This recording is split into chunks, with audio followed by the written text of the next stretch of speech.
بسم اللہ الرحمن الرحیم۔ السلام علیکم۔ سیدہ اقرا کے چینل میں خوش آمدید۔ امید کرتی ہوں آپ سب خیر و عافیت سے ہوں گے۔ ایک مرتبہ حضرت ابی بن کعب رضی اللہ تعالیٰ عنہ سے حضرت عمر فاروق رضی اللہ تعالیٰ عنہ نے دریافت کیا کہ تقویٰ کسے کہتے ہیں؟ انہوں نے کہا، امیر المومنین، آپ کو کبھی کسی ایسے راستے سے گزرنے کا اتفاق ہوا ہے جس کے دونوں طرف خاردار جھاڑیاں ہوں اور راستہ بہت تنگ ہو؟ حضرت عمر فاروق رضی اللہ تعالیٰ عنہ نے فرمایا، بارہا۔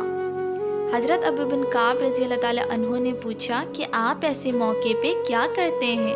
فاروق اعظم رضی اللہ تعالیٰ عنہ نے جواب دیا کہ میں اپنا دامن سمیٹ لیتا ہوں اور بچتا ہوا چلتا ہوں کہ دامن کانٹوں میں نہ الجھ جائے۔